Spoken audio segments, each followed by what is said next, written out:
With a movie title like Project Hail Mary, this is sure to be a big movie for Catholics or football fans, and especially Catholic football fans. Will anyone else like it? Is it worthy of anyone else liking it? Well, I'll give you my take on this latest Ryan Gosling movie with him going all interstellar to save Earth with a little help from a new friend today on Movies Merica Live.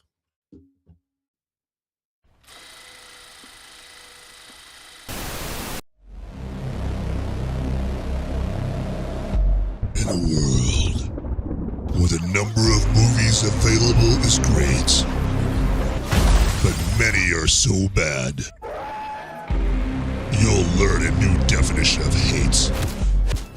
One man sifts and reviews through the movie sludge.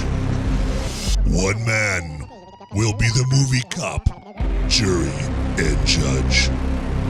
He goes by many names, but you know him by Movies Merica.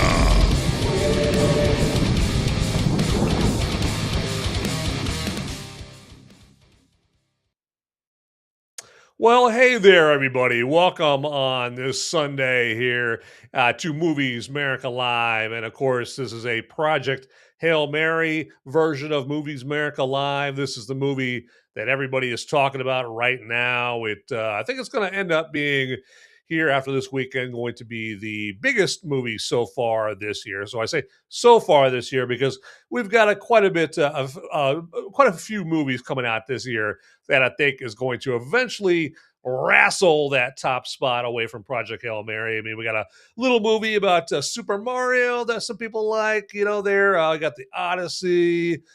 We've got, Dune 3 coming up way back or up in December, I think.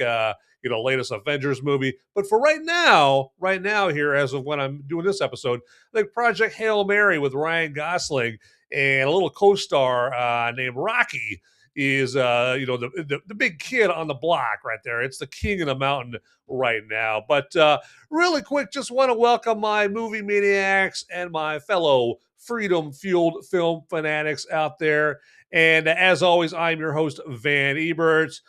Some call me Movies Merica. I go by both. All right. So it's all good in the hood right there. And real quick here, just want to let you guys know that since you are watching a live show, we have the live chat available for you there. And so, that's, at least one thing that gives you the opportunity for is to talk about the movie we're talking about it here today, Project Hail Mary. A lot of people have seen this movie already. If you look at the box office numbers, I'm certainly not the only one that's seen this movie already here. So, or hey, talk about anything on the live chat. I can't stop you, right? Live it up. Go crazy up in the live chat there, everybody. So, but anyway, real quick here, let's get into some Project Hail Mary. And this movie is directed by Phil Lord and Christopher Miller, aka Lord and Miller, which sounds like a law firm or something like that. And it stars Ryan Gosling as Dr. Ryland Grace. Okay, now that's a name right there. Okay. Also stars Sandra Huller as Eva Stratt. Again, another interesting name there. And then James Ortiz stars as Rocky. Okay. And no, it's not Sylvester Stallone. Sly Stallone is not in this movie right here.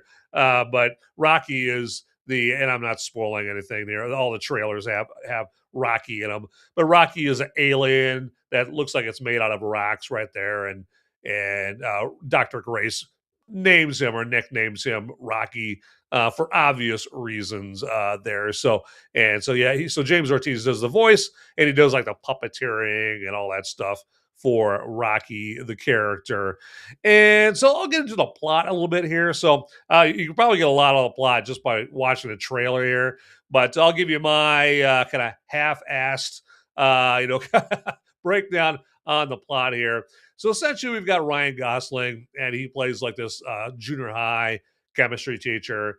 And he is approached by this Eva Stratt, again, played by Sandra Huller, and she recruits him into a project where she also informs him that we got a little problem. a little problem here concerning the planet Earth here. Yeah, there's this thing that is actually killing the sun and essentially dimming the sun. And you know what? You don't have to be a real genius to know that here on Earth, we kind of need the sun, for all of us to, live. Okay. And so since the sun is dimming, then this Eva Stratt is telling this Dr. Grace, played by Ryan Gosling, yeah, this Earth, this planet we all live on right now, yeah, it's gonna be dead as a doorknob here in a few decades right there. So if we don't do anything about it, yeah, it's pretty much what two-thirds of the Earth's population is going to die. Actually, the way she puts it is even if every single person on Earth works together to try to solve this thing, two-thirds of the world's population is going to die unless they come up with some kind of solution. And so she comes to Ryan Gosling's character to try to help create a solution. All right. And so they know what's killing the sun there, but she just needs Dr. Grace here, again, Ryan Gosling's character, to try to come up with a solution. So they fly him out to where they're doing their research. Eventually they find out, oh, this is what we need to do. They arrange a space flight there, and then eventually we see Ryan Gosling is out in space there as part of that space flight. And that's where the movie kind of flips between like when Ryan Gosling is out in space solving the problem out in space and between when he's on Earth still, in flashback mode. He kind of his memory flashes back when he was back on Earth, trying to solve the problem with a bunch of other people on Earth there, and so it switches back and forth. But and so yeah, it's all about saving the planet Earth, but it involves a lot of time in this movie with Ryan Gosling in space with his good buddy Rocky there, and that's about as much in the plot that I'm going to go into right there. I don't think it's going to serve you or me very well if I go into the plot in any more detail there. Watch the movie. You'll get the idea there, which is I'm pretty much like giving up.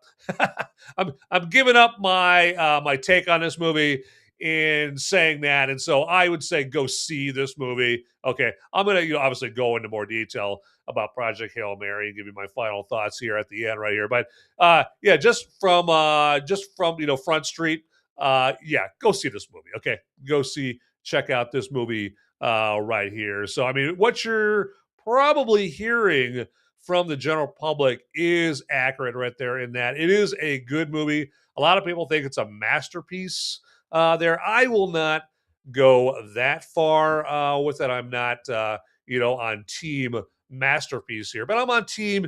It's good.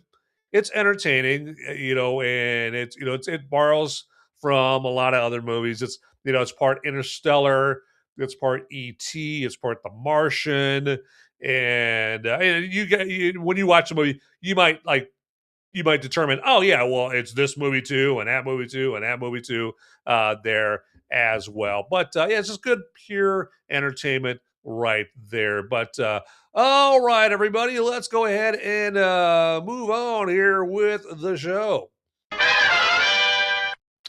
And of course, we got more Project Hail Mary to get into right here as we continue on with this Movies Merica Live episode here. And way back in 2011, way back in the ancient days of 2011, there when Ryan Gosling started Drive, I thought he did some of the best acting of his career, and he barely said a word in that movie. Okay. Now, fast forward to now, and I'd put his performance in Project Hail Mary up there with his performances in Drive. Possible suspect vehicle sighted at stoplight. Stand by. Roger, Unit 6.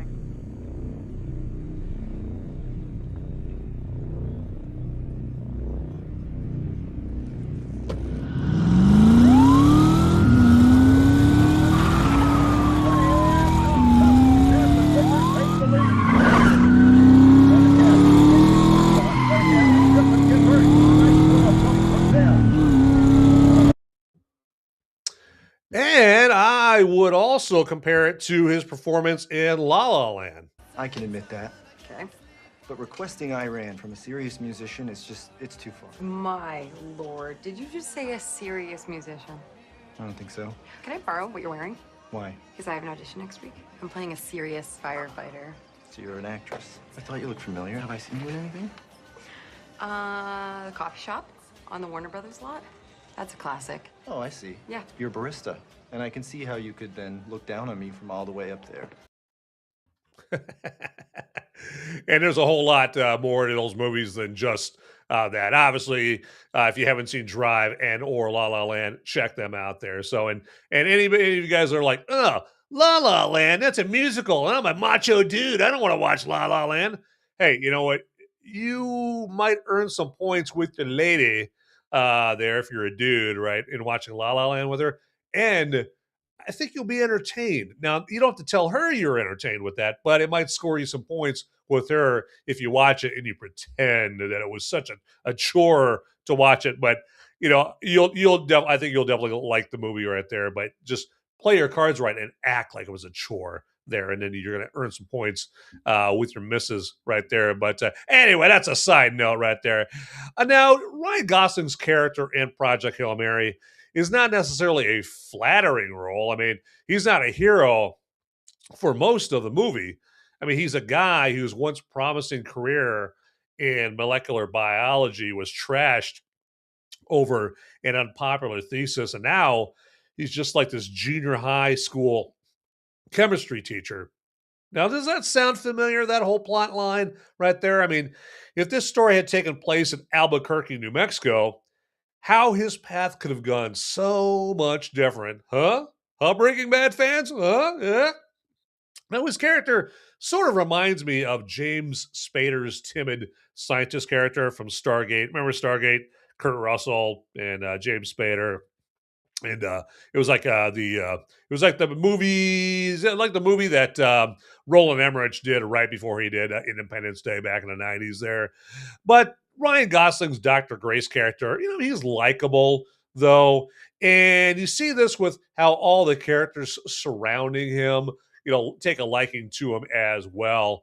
And, you know, even like the government agents that are there to protect / contain him, you know, they start getting involved in helping him, you know, with his experiments to, you know, help save the world, like literally save the world.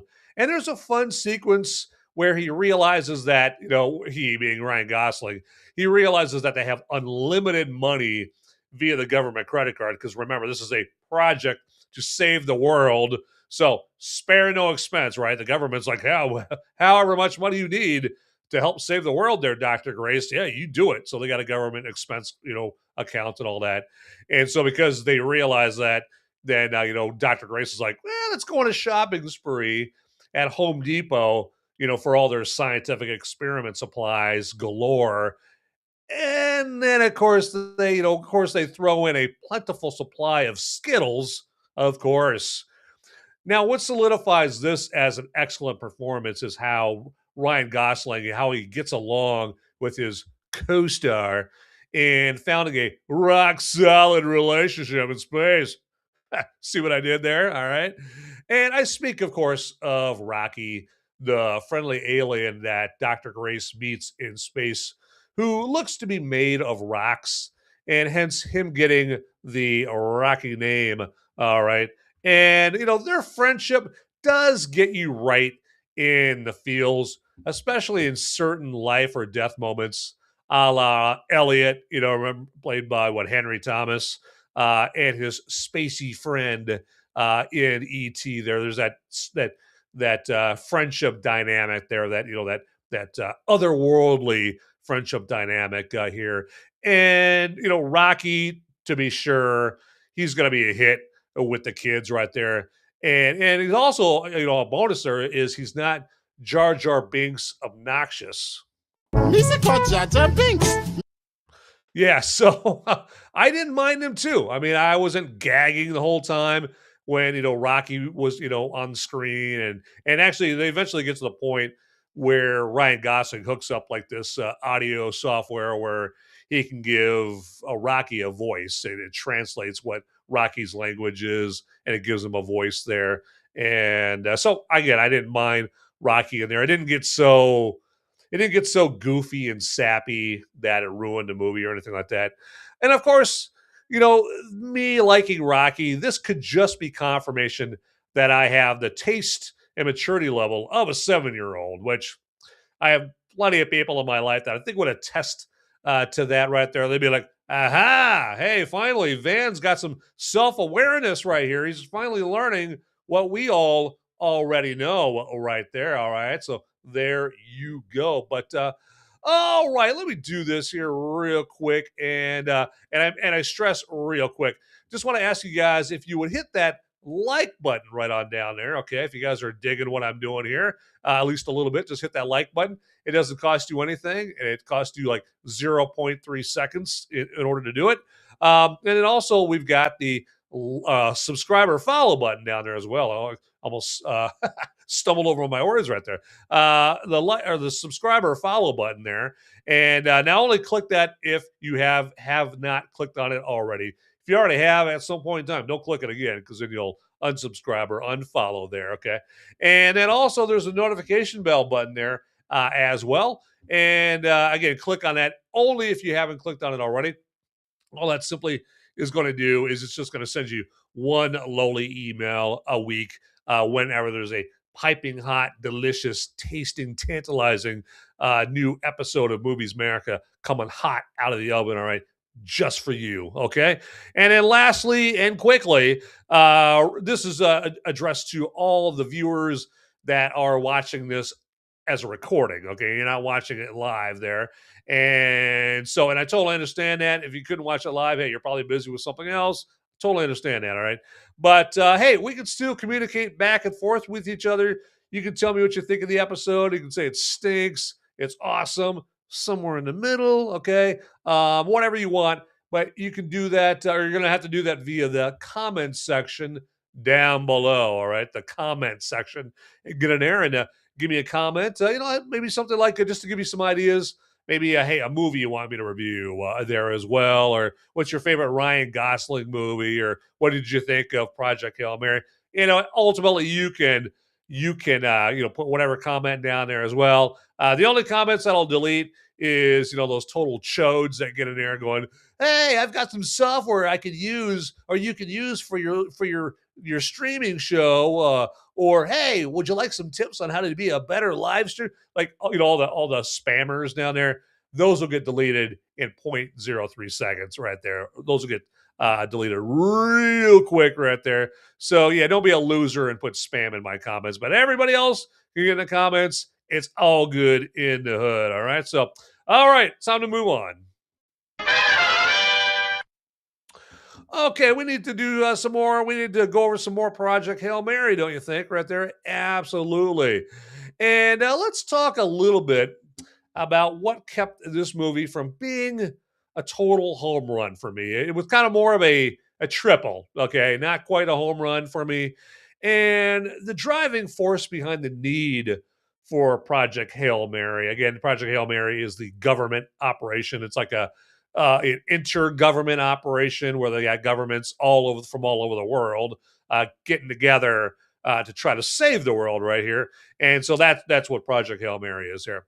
But the driving force behind the need for Project Hail Mary to even exist is that a microorganism called astrophage, which I think they invented that for this movie. I don't think that's a real scientific thing. I don't know. Google it, correct me if you want there in the live chat. That's totally cool. But this microorganism called astrophage is siphoning off the energy out of our sun and then almost every other sun in our galaxy there as well, thus killing the population of planets.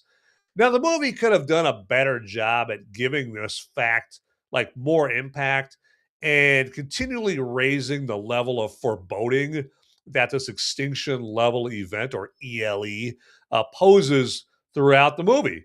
They mention the danger and the stakes like 2-3 times tops, and then the rest of the time the movie makes it easy to forget what the stakes are, thus killing tension Instead, we get sequences of good old fun, like lots of playing around and just having some, fromping back and forth, a lot of kid play, all that stuff, eating Skittles and singing karaoke, etc., and all that.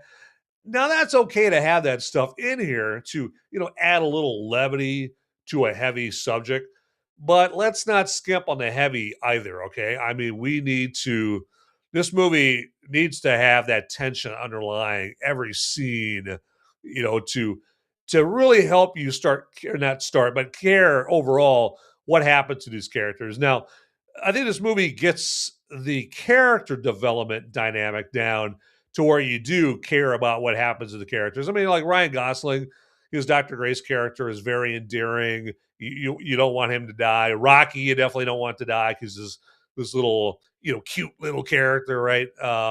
And you're like, I don't want this alien to die. You don't obviously unless you're a psychopath, you don't want the planet, people on people on planet Earth or any of these other planets to die right there. So, but they did kind of skimp on the heavy there and kind of just kind of along the way forgot to really start, keep driving home the point that, what, we're talking about an apocalyptic event, like an extension level event here, where it's going to get real dark on planet Earth and all the other planets here, when the suns die. It's going to be very dark, very violent there. So we absolutely have to find a solution to this massive problem there.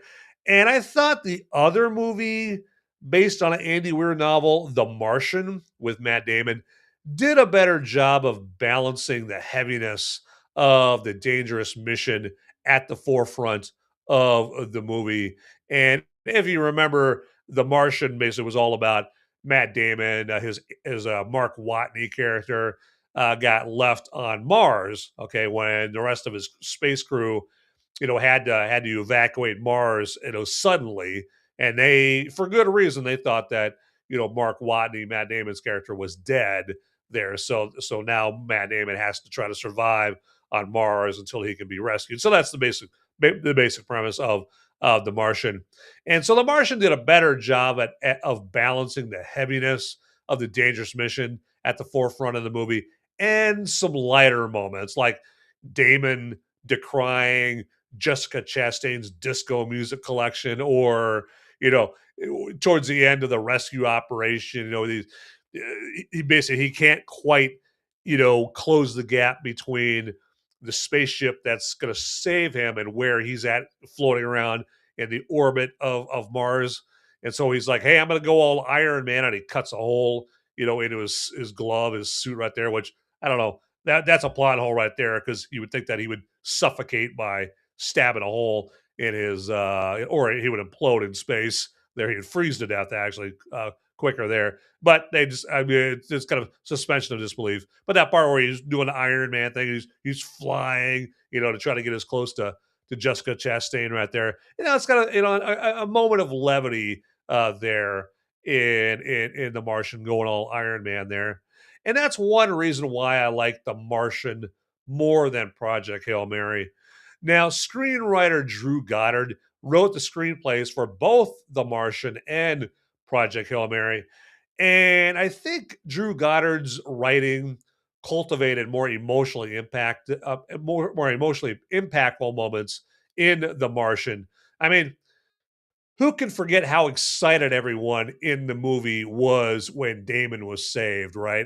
I remember the movie theater I was in erupting with applause when that happened. Okay, because I was getting all emotional. Everybody else in the theater was getting emotional. Everyone was like, yeah. And then, of course, if you've seen The Martian, they show crowds of people around the world all celebrating, like Times Square and LA and China and the UK and France and everyone around the world, excuse me, is all joining together to, hopefully rescue him. And, and then when he gets rescued, everyone erupts in celebration. So very emotional moment there.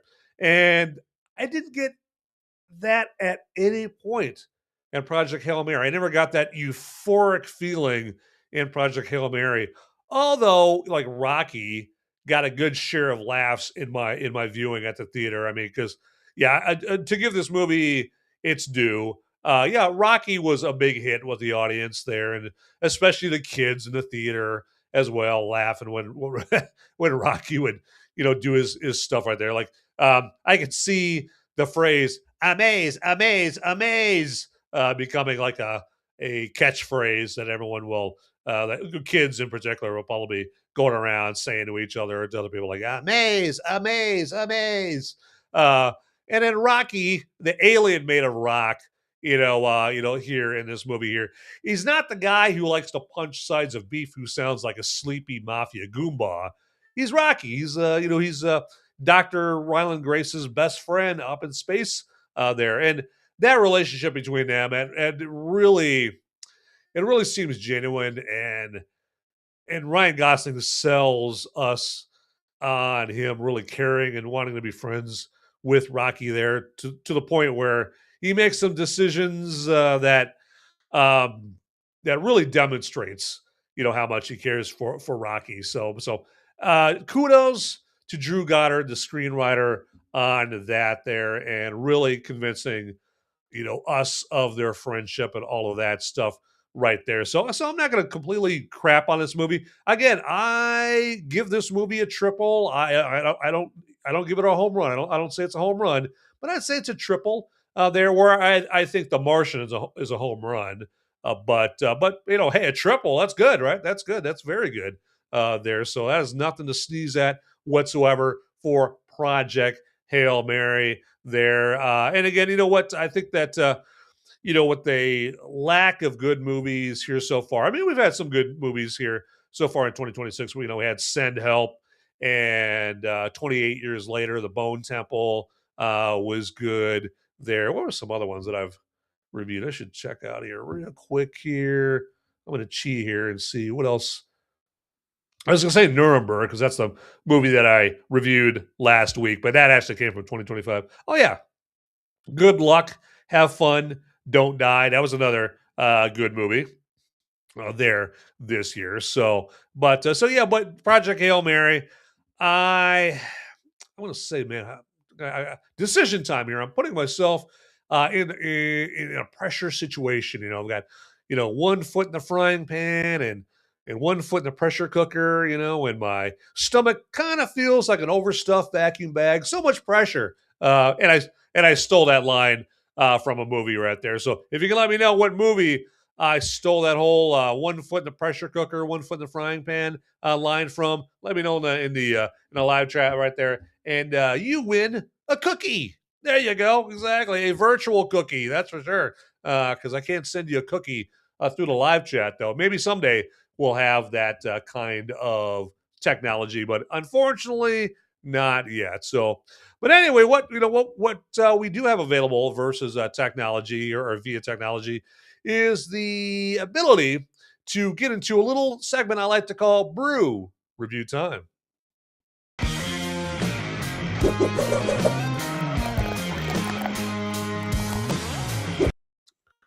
All right, ladies and gentlemen, boys and girls, and let me introduce you to the brew for today for this brew review time.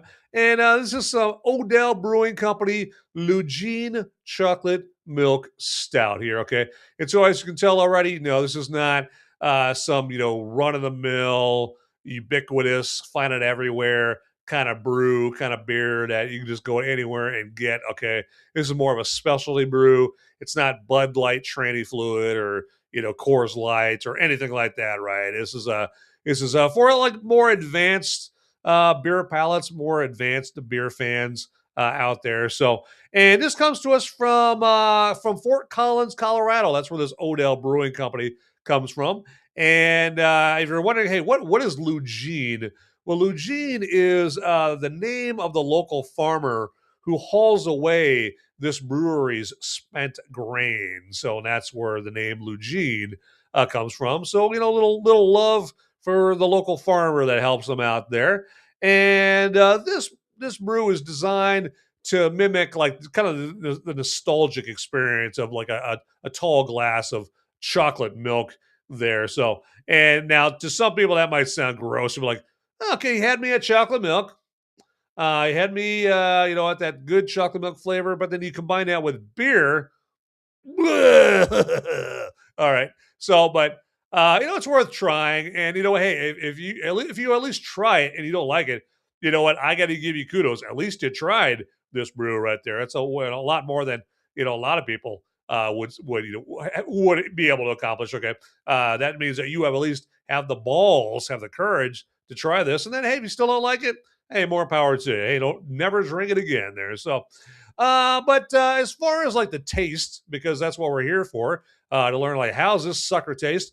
Of course, it tastes like milk chocolate. All right, and also it's got a little dark chocolate there as well, and it's got secondary flavors of like roasted coffee and toffee. Roasted coffee and toffee. Hey, that rhymes right there. Ha ha. It's got some caramel notes in there as well. And I also tasted like some dark fruits flavor in there, kind of like cherry or fig. Okay, but again, not these tastes. These flavors that I'm saying right now here.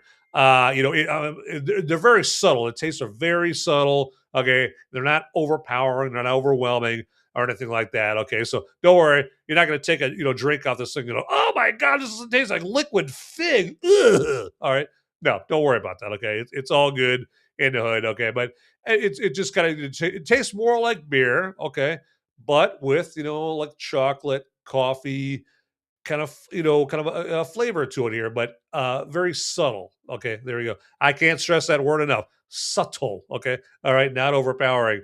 There, and then the aroma here is kind of like obviously chocolate because it's supposed to mimic a glass of chocolate milk. Let's say like coffee there as well, just a kind of a faint scent of coffee there in the nose on this bad boy here. And since this beer is essentially dessert and a glass, okay, which again I recognize, I acknowledge some people might find it absolutely disgusting, just the prospect of that right there.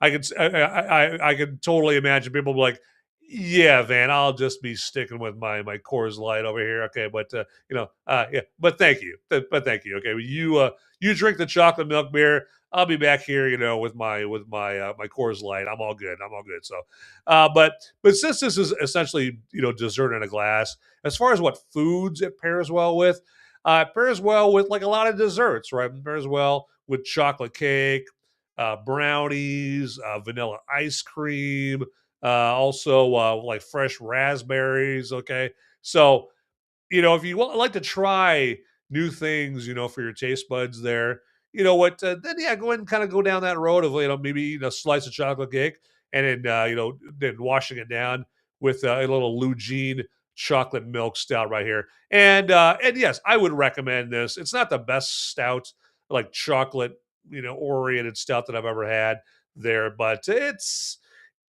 not so bad where I need to steer you away from it there. But I don't know. The idea of this with some chocolate cake, it's got my curiosity peaked there. Okay, got my curiosity peaked. I would give that a day in court there. So, but yeah, instead of me yapping about it here, let me take a drink off this thing here. Okay, all right, humbly with your permission.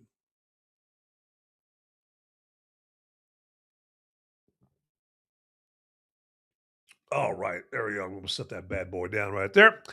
But yeah, pretty good, pretty good. And again, like I said, this is not the most widely available beer that I've ever reviewed on here. It's also not the most obscure beer I've ever reviewed on here, but you might have some trouble getting your hands on it if you live like in Santa Fe, New Mexico, or I don't know, St. Petersburg, Florida, or something like that, right? Because it's brewed in Fort Collins, Colorado. But if you could go to like an app like Open Bar on your phone, it's called Open Bar. I think it's available for iOS and Android, and you can go in there and you can see if you can get your hands on some Leung here, or you can go to Uber Eats. That's probably going to help you more if you live in Colorado, so that whoever's your Uber driver can get their hands on some Leung to deliver to your place right there. Um, and then also, as a last resort, like say, if you live nowhere near Colorado, but you really want to get your hands on some Lugene over here, but you live in Prague, or you live in not St. Petersburg, Florida, you live in St. Petersburg, Russia, okay, and you really want to get your hands on this, you can go to a website called Go Puff, as in Puff the Magic Dragon, gopuff.com, and they specialize in getting beer all over the world. Pardon me, man. It's pretty unclassy beer burp right there. But anyway, and so yeah, they specialize in getting beer to whoever wants it, who is ever willing to pay for it. Okay, because you are going to be paying some scratch for that service right there. Yeah, so gopuff.com, go there and see if you can find some blue jean right there, and you might be able to get that in your hands right there. All right. So anyway, enough about that right there. I think you guys have learned enough about Lou Jean. And we've got some more Project Hail Mary to talk about. So let's get to it.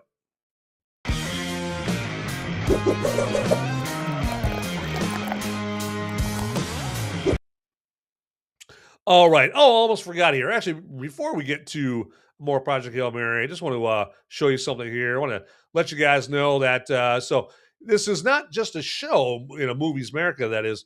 Movies Merica is a merch enterprise, a merch empire, a merch dynasty. Okay. And that again, that all starts here at the Movies Merica merch store right there. And so, yes, you can get yourself some Movies Merica merch if you want to represent Movies Merica out in the wild right there. Okay. And yes, we got like the featured item that we have here is this Big Mucks. Let me try that again. Big Mugs camo trucker hat here. It's embroidered, and the hat looks exactly like it shows right here. It just doesn't have the purple on there, which it would look better if it had the purple. Quite frankly, I know if you're sitting there going, "That's too bad, there, Van," because man, I would buy that thing if it had the purple. But since it doesn't have the purple, I don't know. So, and I totally agree. It would look better with the purple. Maybe someday, hope, we can get the purple on there. But the company that makes these just couldn't swing that right there. So might have to get a different merch company. All right, there we go. The one that's a merch company that's more talented there. Okay, but you know what? But hey, maybe even if you don't want to get that hat right there due to the lack of purple, hey, we got plenty of other merch items here. We got Movies Merica T-shirts here with the first Movies Merica logo style, the Big Mugs logo style right here. And yes, as you see, we've got it in with T-shirts and long sleeve baseball T-shirts. We got the tank top, windbreakers, hoodies. If you're in shape enough, you can get yourself a sports bra right there for the ladies. That is, I don't see no dudes, buying that sports bra unless they're buying it for their lady. Okay, right there. But otherwise, and then coming on down here, we've got another type of Movies Merica logo. We got the Holly Weird style of Movies Merica logo here with all these kind of shirts right there. Now you got this little pinkish orange shirt right there. If you don't like that color, you can get it in other colors and right there, and you could, all that kind of stuff. So there's different. So you can click on these and you can get it in lots of different colors. You got whites here. I think that's another variation of white.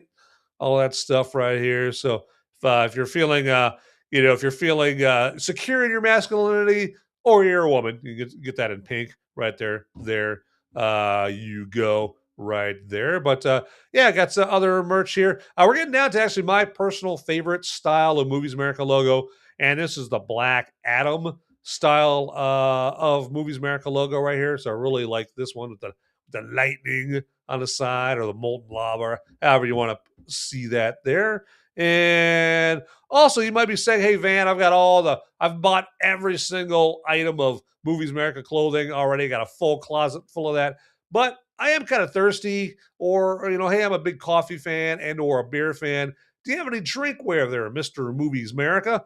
And all I can say to that is, get ready to be happy, friend. Okay, because as you see right here, we've got all kinds of drinkware for your drinking pleasure right there. So, and we're making it very easy to get to this website right here. because the link to this Movies America merch website you're looking at right here is down in the description there, everybody. So check that out, okay? Don't hog all the Movies America merch for yourself. Hey, tell a friend about this Movies America merch website, or hey, you know what? Do one better. Buy them some Movies America merch right there. It makes a great conversation starter. To be quite honest with you, I've had people just outright ask me, "Hey, what's Movies America?" Okay, all of that stuff right there. So check that out. But I think I've belabored the point there on the Movies America merch right there. You guys get the idea. Okay, you guys are good to go. You guys pick up on that stuff there very, very well. But again, down in the description is where you can find that Movies America merch website link. There you go. All right, let's keep the show rolling. Okay, and I just have some random thoughts about Project Hail Mary. And since I keep comparing Project Hail Mary to The Martian anyway, let me also just say that Daniel Pemberton's soundtrack for Project Hail Mary is rather interesting. And by rather interesting, I, of course, mean not as good as the Martian soundtrack by Harry Gregson Williams. Now, Gregson Williams brings stirring strings along with an edgy synth score to elevate the entertainment experience of The Martian. Okay, because there's a scene where in The Martian where it's just it's Mark Watney, Matt Damon's character right there, just really thinks that okay, he's gonna die. Okay, the circumstances before this moment were like, okay, there's a serviceable chance that I will be rescued, but then something catastrophic happens, and then that serviceable chance goes from serviceable down to really, really, really remote there. And so he's obviously understandably sad and reflective and nostalgic, and so it's a perfect scene for some stirring sad strings. And so Harry Gregson Williams brings that to us in this scene. But then for most of the movie, he does his score is composed of like some edgy synth to it right there, and it just makes the movie just that much more compelling right there. Now, I don't know what the hell that Pemberton was going for here with Project Hail Mary. I guess maybe he was going for like some quirky, playful sound that would fit right in with a commercial for a new tablet for preschoolers. No idea. I have no clue whatsoever. And another random thought I have about Project Hail Mary is it sounds like the Project Hail Mary novel by Andy Weir got much more into the science than the movie did. All right. They probably had to cut out some of the science there for time constraints. And then also sometimes scientific things don't translate very well to movies. So they kind of had to kind of cut that out a little bit right there. And Lord and Miller, again, the directors of this movie, Lord and Miller prioritized injecting more humor into the plot since comedy really is their thing, a la their 21 Jump Street and 22 Jump Street movies they did, back in the day with Channing Tatum and who was the other? Oh, Jonah Hill. Back to those Jump Street movies there. Now, regarding the science, though, I thought screenwriter Drew Goddard did a good job at not making the audience go cross-eyed, and he instead made the science easy to understand in Project Hail Mary, okay? I mean, the science basically boils it down to there's this scientific phenomenon, and then there's the sun, and the scientific phenomenon is essentially killing the sun, or more specifically, every sun in our galaxy, and it'll end life on Earth and all other planets. Better do something, all right? The end.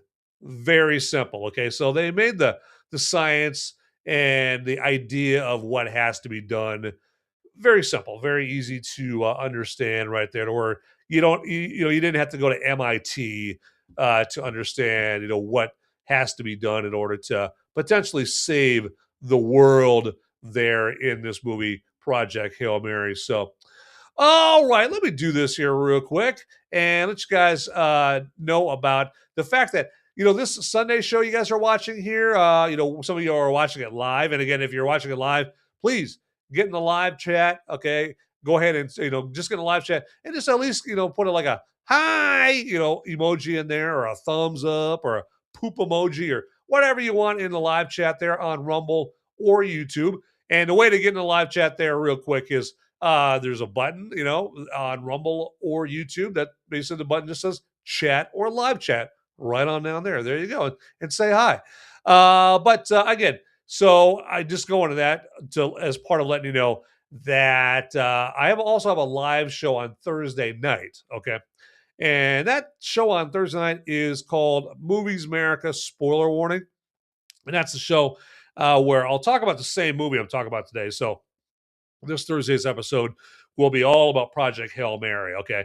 But on the Thursday show, I don't worry if I drop spoilers about the movie or not, okay? That's why I have spoiler warning literally in the title of the show right there, okay? Because I want to give you ample warning right there, okay?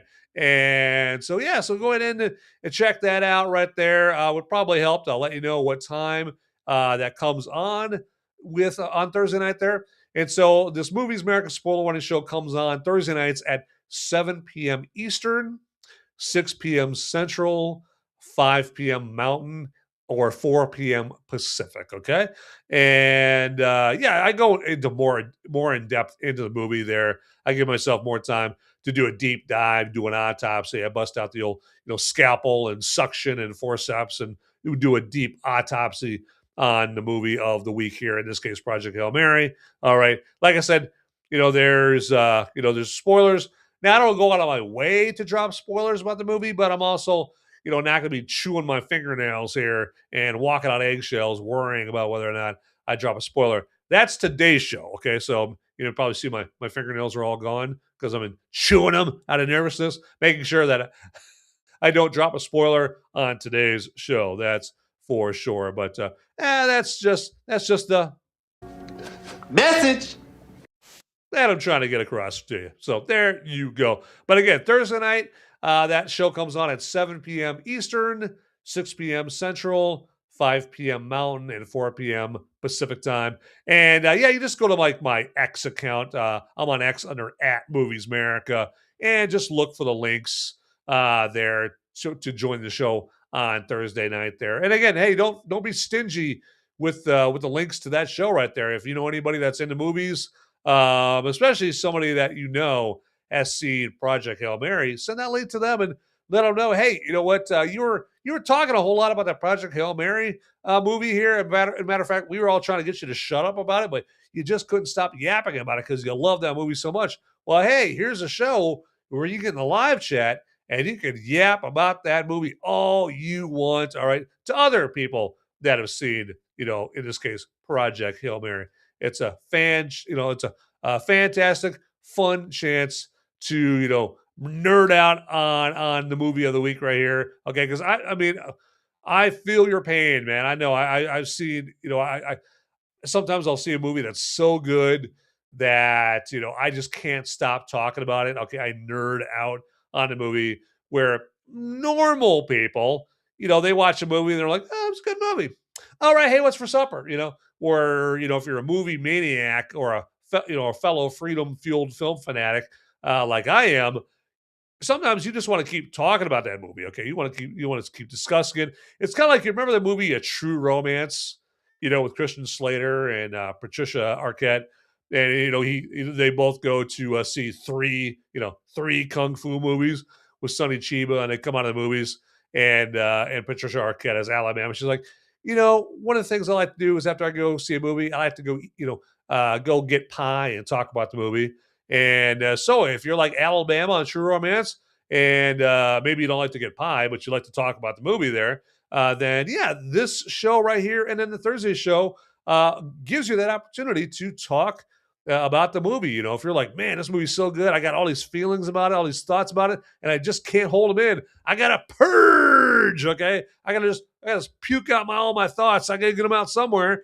And whenever I try to talk to my wife or my husband about it, they just roll their eyes and they tell me to shut up. But if I only had some kind of outlet where I could talk about this movie that I just love so much. Well, you know what? Yes, you are. Just get ready to be happy. All right, you are in a good place because all you gotta do is just come to this show, Movies Merica. There you go. All right, that's how we roll up in here. But enough about that. I just wanted to let you guys know about the Thursday night show that I do. All right, let's do this. Okay, here. So now we are to one of the most beloved sessions or segments of my Sunday show here that you're watching right now. And that's a segment where I answer if the movie that I'm talking about this week is a woke after school special. Okay. And just in case you guys don't know what an after school special is, okay, for all you young whippersnappers out there, all right, that don't know what an after school special is, all right, I will explain it to you real quickly, okay? So an after school special is like this, these little shows, these little episodes of these shows that came out like back in the like late 70s, early 80s. I don't know when they went off the air and whatnot, but sometimes in the 80s. And so they were these shows that came on after school, hence the name of the shows. And we usually went like a half an hour long or something like that. If somebody correct me in the live chat or the comments if I've got that wrong, they're usually like a half an hour long. They came on after school, and they're all about like teaching kids important life lessons. Like, hey kids, don't get in a van, with no windows if it pulls up to you in your neighborhood. Especially if the driver looks like Joe Biden or something like that. But even if it doesn't look like Joe Biden, don't get in that van, all right? Especially if they come on and they say, hey, kids, I've got some free candy in the van. Like, don't get in that van, or don't smoke cigarettes, or don't drink. So that's what after-school specials were for, is just kind of trying to teach important life lessons, which is, a good motivation, right? That's nothing wrong with that. Their heart's in the right place. It's just that they were very corny, okay, very cheesy, okay, and very of their time. If you if you go to YouTube and you like search for 70s or 80s, after school specials, you watch them and you're like, oh my god, these things are definitely of their time, from the 70s and 80s. But the most important thing I'm trying to communicate to you about an after school special is they're just so corny, so cheesy, and so that's what I mean behind naming a segment. Is this movie a woke after school special? That's where it comes from. And so as far as like Project Hail Mary, is Project Hail Mary a woke after school special? And thank the stars in space and our almighty God, no. Okay. Now, some with an extremely touchy trigger finger handling a woke gun might pull the trigger on the trivial fact that the big boss, the head cheese, the grand poobah of Project Hail Mary is a woman, again played by Sandra Huller. But that's pretty thin. That's very thin, all right? Hell, it's anorexic, as Martin Riggs in Lethal Weapon would say, all right? I don't consider that woke at all. Okay. Some people might be saying, hey, there's another end of the world movie called Armageddon, and the head guy over that was a guy, that was Billy Bob Thornton. And now, of course, in 2025, the head cheese of the big operation is a woman. Oh my God. How 2025 is that? Okay. So no, I'm not going that far with it. I mean, a woman, in this world, of Project Hail Mary, she could be the smartest, person there, the most capable to lead the agency right there. I don't consider that woke at all. Okay, and Project Hail Mary is another example of cinematic evidence that studios are finally realizing the population who wants woke instead of entertainment is microscopic, just tiny, tiny, infinitesimal, very microscopic. Sure, they're loud, they're colorful. I mean, they have septum rings and pink hair and screech a lot, but they're still microscopic in comparison to the amount of people that want entertainment. All right, don't get it twisted. Don't get confused.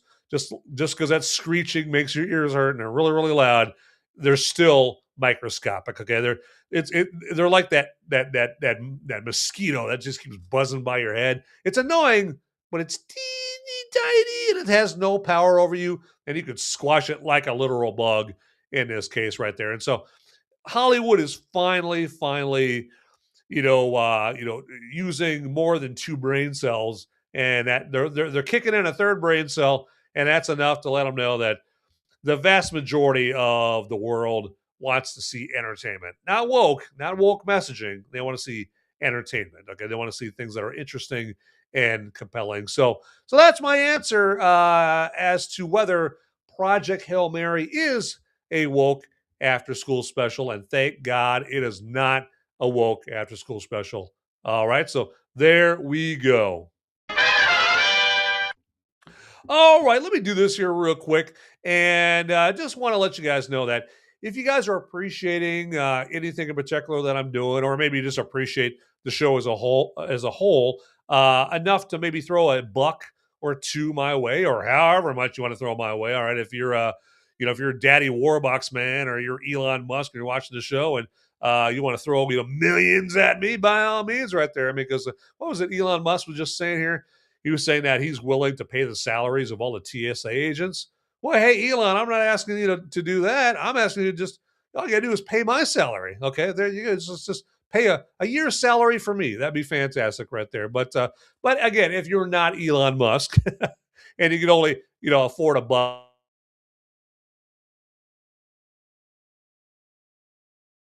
do that there. So how you do that? First off, in Rumble is you have to fire up the live chat window if you don't already have that open.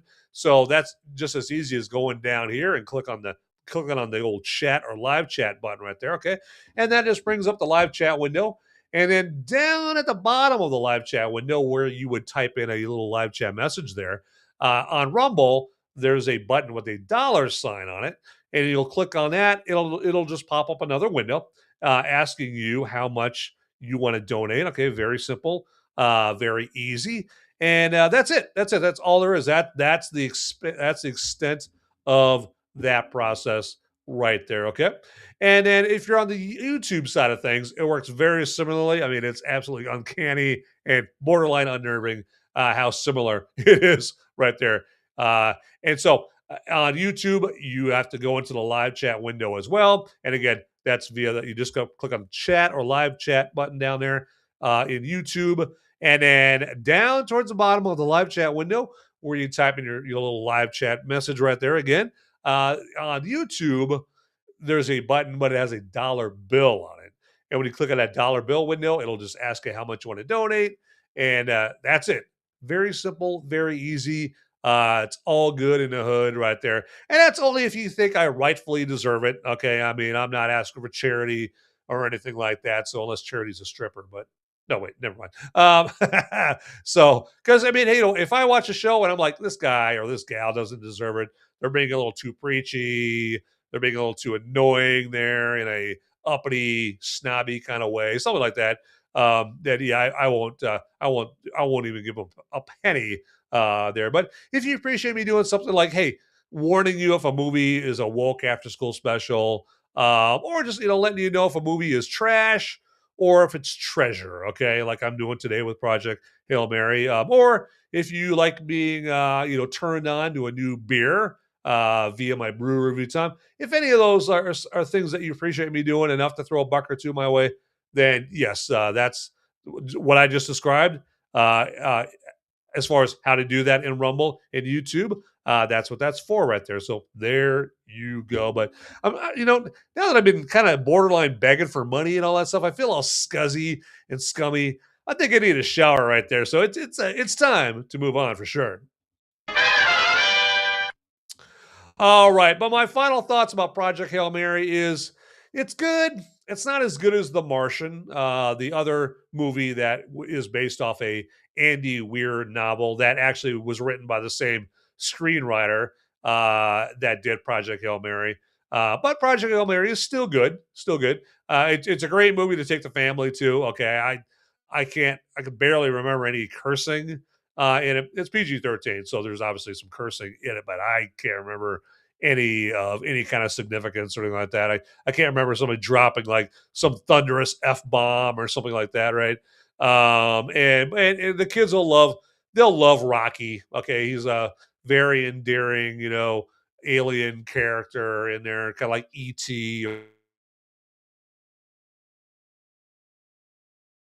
So very, the kids will love him and all that stuff. But yeah, so check. So they'll love that for sure. And it could just be a good family time where your kids love it and mom and dad like it there as well. So and I would definitely recommend checking it out on IMAX if you can, or any PLF. PLF stands for Premium Large Format, of which IMAX is a Premium Large Format theater. Or like, I don't know, if you live in a really big metropolitan area, you get your hands on a 4DX theater or something like that. So, but yeah, I'd say like a 70 millimeter IMAX. That's what I would recommend seeing this movie on. But I realize, yes, there's very few 70 millimeter IMAX theaters in the world. I used to live in a town. I used to live in Dallas Fort Worth, and I had a 70 millimeter IMAX theater about 20 minutes away from me. Now, the closest one is about 20 hours away from me. So, yeah. Anyway, all right. So, well, those are my final thoughts about Project Hail Mary there. But real quick here, kind of back in the begging mode a little bit. Real quick, just let me ask you to follow me on the platforms that I'm on here. Okay. And I'm on X under @Movies Merica. I'm on Facebook. I have a Movies Merica page, a Movies Merica group on Facebook. I've also have my Van Ebert profile on Facebook. I'm on Instagram. I'm on Rumble. If you're watching me on Rumble, you're like, of course he's on Rumble.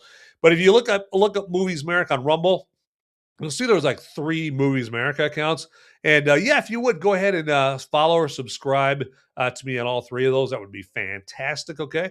What else am I on there? I'm on Gab. I'm on gab.com if you're a Gab man or Gab woman right there. So check me out on that. Okay. And then, hey, if you want me to follow you back, hey, just DM me on X and let me know, hey, Van, I followed you on this platform and that platform and so on and so forth. And yeah, let me know like what your username is on the platform, that you follow me on, and I will follow you back. There you go. Very quick, very, very simple, very easy, very cheap. It costs neither of us anything, and it's a really quick way for you to get an additional follower. That's for sure. So, all right. Well, I just want to thank everybody for watching this episode right here. I know we're like right in the middle of March Madness, and so people are like watching March Madness basketball games and that kind of thing. And for many, if you're into basketball, it's hard to break away for those games and check out this show right here. But for the ones that did check that out, hey, I definitely appreciate it. Like Sean Cav here in the live chat on the Rumble side, jumping in and saying, "Hey, man, how you doing?" And hello, hey back to you there. And right there, I like that he says, "What's a basketball?" Yeah, I don't know. So, well, hey, after the show, I'll give you a call there, Sean, and I'll explain a basketball and all that, and we'll talk how much you have to inflate it and all that stuff. What it's used for. So, I got you, buddy. I'm gonna school you on that right there. But thanks for being here, my good friend there. As we and we're getting ready to end the episode right there. But as I always say, get out there, people. Those movies aren't going to watch themselves. See ya. Howdy, my movie maniacs and my fellow freedom-fueled film fanatics. Would you do me a favor and check me out at solo.to/Movies Merica? That's where you would go for a one-stop shop for all the links that have to do with me, Movies Merica. And then also, if you want to check out the audio-only podcast versions of my Movies Merica live episodes, that's my spoiler-free reviews that I do on Sunday, you can go to moviesmerica.com or Apple Podcasts, Google Podcasts, Spotify, iHeartRadio, places like that. And then, actually, if you would also check me out on the social media sites like X and Instagram and Facebook and Gab. And I'm on those locations all under @Movies Merica. So it is very easy to find me out there, all right? So get to it, everybody. All right, thanks for watching. Later.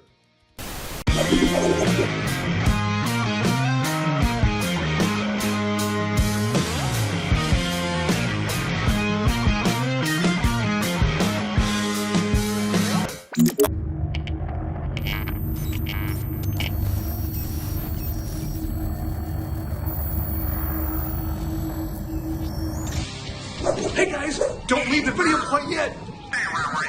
Okay, I've got the popo. They're coming after me, and I don't have much time to tell you, but you need to like and subscribe this video right here, down below. It's right down there. It's just waiting. It's waiting for you down there, okay? And make sure you watch these videos over here too. You'll be doing me a big favor. I'm gonna be in handcuffs pretty soon. All right, thanks for watching.